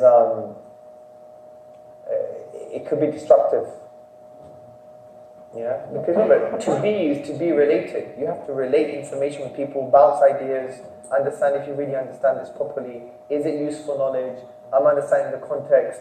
Is this in line with the Islamic creed? Sometimes we may learn something we think is a great argument, and we end up realizing, hold on, this is quite bad, because it contradicts some creedal fundamentals. So you have to be connected to scholarship as well, which is very important. And there's no such thing as an intellectual on his own. They've learned, they've gone through things, they've studied, they have a mentor, right? Even in self-help, right? In secular spirituality and in development, they say, have a mentor. In our case, the mentor is our scholars. Yeah? So that would be my advice. Humility, spirituality, stick with scholarship, and the rest is easy. You just read around, man. And pick something that you enjoy, because I realize if you don't enjoy it, it's going to be very, very hard to, like now in some of our research seminars, we have to go through like, what do you call those papers? Things with an S. I forgot what it's called. But papers that were landmark papers, right? And they're like top-notch, current, state-of-the-art academia. And then we discuss them and we analyze them, yeah? Some papers will take you hours to read, because when you read in academia or even philosophy, when you read one line, you stop, then you think about it for about 20 minutes. What did they mean by that one line? You can't read it like a book. What's my point here? Yeah, so if you don't enjoy it, it's going to be very, very taxing on you. Very taxing. Like I had to read something on civility, if civility is a virtue. Yeah? Because many moral philosophers say that civility is not a virtue, but one was arguing actually is a virtue on the grounds that civility is not only saying that you would tolerate other people, but you would have a public expression of that tolerance, and you would publicly announce that you are willing to tolerate things that are foundationally intolerable. So that public manifestation of being agreeable to tolerate things that you don't tolerate, and to be able to discuss that itself, if I remember correctly, that is a moral virtue. Yeah, so there's a big philosophical discussion. Now, to be honest, that's absolutely boring for many people, yeah.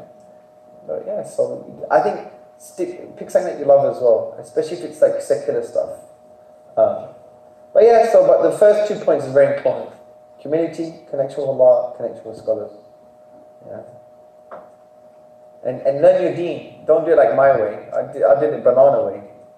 It's only relatively late I learned the deen. In the beginning I was doing trial and error with the philosophical stuff. And then, you know what was really funny?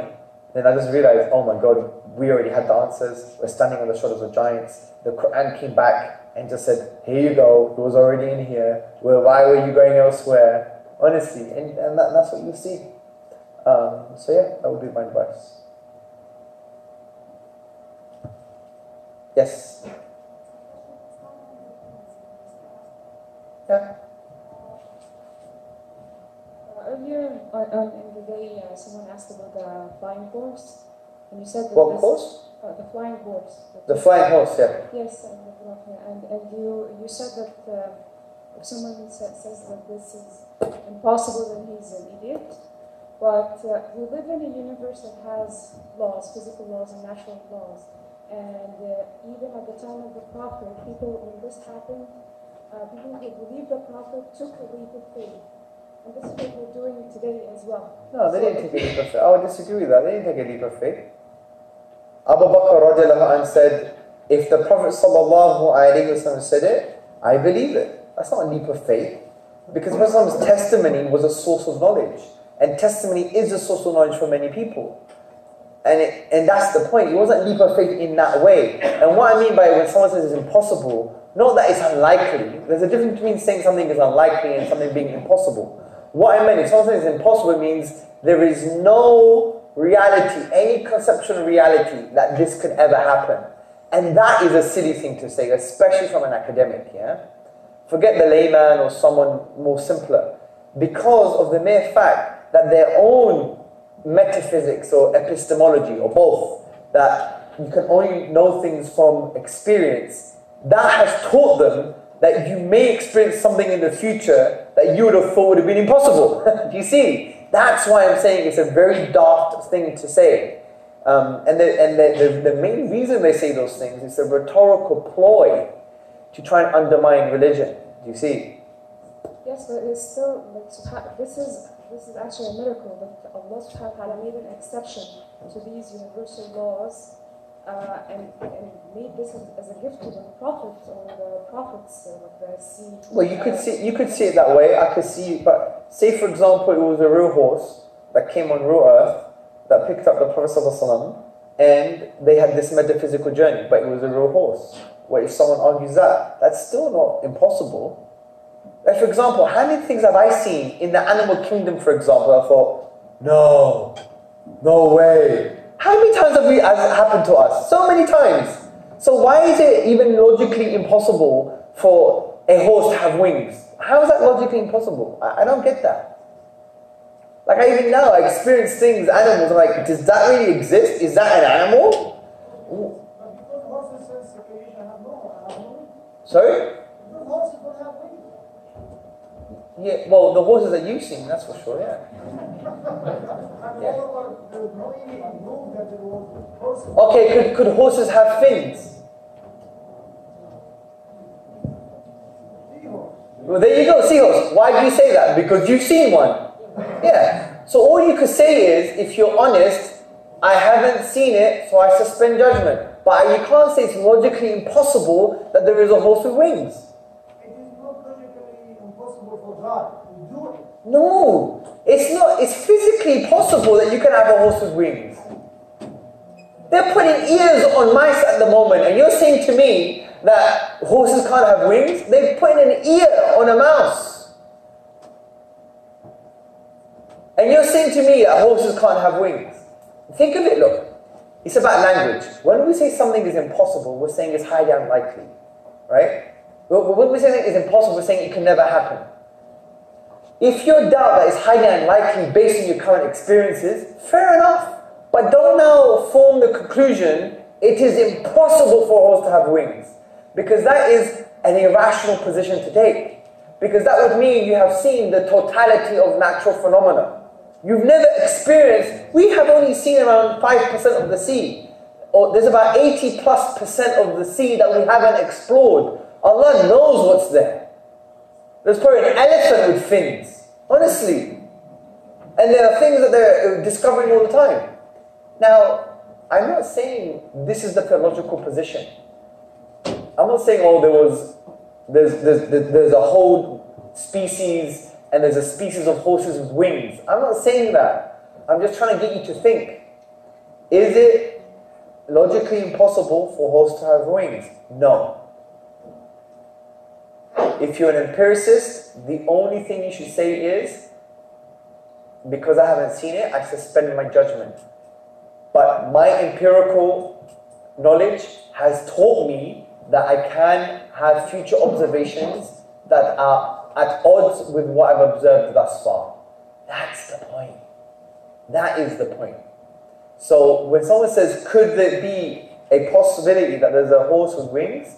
Of course. Okay, before they discovered the dinosaurs, you say to human beings, by the way, there's going to be a 100-foot animal with massive jaws, small hands, and it will rip other animals to shreds just using its neck and its teeth. And it's going to be called Tyrannosaurus Rex. They'll be like, oh, that's impossible. How can you have an animal that's 30 foot tall and it's got massive teeth? But then they discover the fossils, and then they say, yes, now it's possible, based on the discovery. So they should have some kind of humility and say, we can't say it's impossible. And that's why it's a dark thing to say, especially for an empiricist. For example, take 50 years ago, 100 years ago, if someone says, by the way, there's going to be something smaller than the atom, right? And we're going to observe particles that you could put one particle, you could connect them, and one particle is one side of the universe, another particle is another side of the universe. If you change the properties of this particle, instantaneously the other particle in the other side of the universe, its properties change as well. They'll be like, what are you talking about? That's impossible. 100 years on, that's a possibility. Do you see the point? That's the point I'm trying to make. Yeah? And we have to be careful, and that's why, learning about this gives us a sense of humility, because a lot of these people, they're very arrogant. If they're humble, they say, look, I'm finding it unlikely based on the evidence I have at hand, fair enough, but don't say it's impossible. And that's the point. Don't say it's impossible, because it could be the case that such things exist or could exist. You just don't have the experience to justify it at the moment. But your history of your observations and the collective history of humanity's observations has taught us, be humble. We may experience things in 50 or 100 years' time that we felt was absolutely impossible. Take, for example, a plane. If someone said to you 500 years ago that we're going to be flying in a heavy, metallic, tin iron donkey, it's like an iron donkey with wings, right? They would laugh at you, they would stone you, they would cut your head off, they would whip you, right? But yet it's happening. So have some epistemic humility, right? So that's why when atheists challenge me, they say, why is it logical? Prove to me it's logically impossible. And they can't, because they're not philosophers. And if they use empirical stuff, then they say, well, you should be humble enough to say, there may be a possibility that there could be another species that we haven't experienced yet, because our collective experiences have taught us that we may see things in the future that denies our current understanding or our current data. And that's what I meant, okay? So, there are two things, but actually I was the one who asked about the horse. And in my personal experience, until I read the Quran and studied the language of Quran, and had this incident and the incident of the splitting of the moon wasn't mentioned in the Quran, I would have a difficult time. You would have it? I would have a difficult time. Yeah, but there's a difference between having a difficult time and saying it's logically impossible. Right. But yes, because I would have a difficult time. But because sources of knowledge also include testimony, and if the one who knows everything has testified that something happened, it follows something happened. Right. So until I read the Quran and understood the language of Quran, and I figured out that it's impossible for this Quran to be something else than from Allah, then whatever's in the Quran is, then I have to accept it. Yeah, so absolutely. Had it been a tradition, had it been a hadith or something, I would have my judgments for it. I would say maybe it's happened, maybe it did not happen. So I think what I was trying to say is that a lot of times, I don't know if it's logical. I don't know if it's illogical. It can happen. It cannot happen. But my point was that once I read it in the Quran, I'm like, okay. Yeah, but there's no question. But this is a different scenario. This is not a scenario of someone saying, I find it unlikely. That's agreeable to have that position, because the current collective experiences are showing that it's not likely. We haven't experienced it. But many atheists say it is impossible, with the meaning that it could never ever happen. That is a false statement based on their own philosophy. They are being inconsistent. So our job is to expose those inconsistencies to show that there's something psychosocial going on, because you don't want to believe, or there's some form of arrogance, or you just want to belittle. And when you do that, it facilitates discussion, because when you turn the tables that way, it opens new avenues for me. You know what, he's right. Because it could be possible that we could have another experience that could even suggest that such things are possible. And we've learned that from our history of our collective observations, that There could be things in the future that we observe that we thought was currently unlikely. So we should be a little bit more humble about it, rather than saying, oh, look how stupid you are, it's impossible. Do you see? Because that was the narrative. You quoted Richard Dawkins saying, I'm not even going to speak to you or take you seriously because you have that position. He's not allowed to get away with that. He's not allowed because he's being fundamentally inconsistent even with his own worldview. That's the point. And that's why we need to learn to be able to do that, to expose us, because kufr will always contradict itself. Right? Rejecting the truth will always contradict itself. And if I was someone speaking to Richard Dawkins, I would have taken him to task on that. Say, hold on a second. You're being change your language. Say it's unlikely, but don't dismiss someone saying they're absolutely irrational, it's impossible it could happen. Because as an empiricist, a scientist, your collective observations and our collective observations have taught us that there may be things in the future that could actually expose things to be likely that we once thought was unlikely. So calm yourself down and turn the arrogance knob down a bit, please. Yeah? Do you see my point? I see it. Yeah, but your point, I get your point. So we as Muslims, we believe it to be true because the Quran is from Allah. Quran says something happened, and then it happened. We agree with that. How do you get this kind of knowledge? Because, even Mehdi Hassan didn't give him the answer the way you give. Yeah, but Mehdi Hassan is not a philosopher, he's a politician.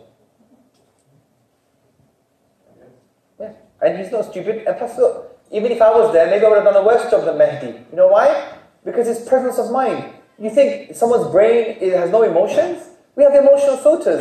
Maybe I would have got embarrassed. Maybe I would have got stuck. Maybe I would have forgot. Maybe my brain would have froze. We're human beings, bro. Maybe I don't think I could have done a better job than him, to be honest, because I'm a human being. I'm just here, I'm comfortable with you guys. I'm treating you like you're in my living room. You're my brothers and my sisters. And I'm engaging with you in a loving, nice way. Now, with Richard Dawkins, I don't think I'll be like that. And especially with the cameras from Al Jazeera, I'll be like, I'll be stuck. So, in a hypothetical world, could I do it? Yeah. But we don't live in a hypothetical world. There's emotions, there's context, there's agitations, there's there's all these things. So I think he did a great job. He could have done better, but like everyone could do better. I actually helped him, I think. I sent him some references on Twitter. I don't remember, I think he did that. Just to help him out. So anyway, game over. See you tomorrow. Tomorrow's going to be very exciting. Please do your activities and your discussions. Tomorrow we're going through the philosophy of science, why Allah deserves worship, the Islamic response to the problem of evil and suffering, and we're going to go for an extensive Q&A to address other issues concerning atheism. May Allah bless you. Apologies if I've offended anyone, if I've done anything wrong. I'm trying to be my authentic self so we can engage positively. May Allah bless you.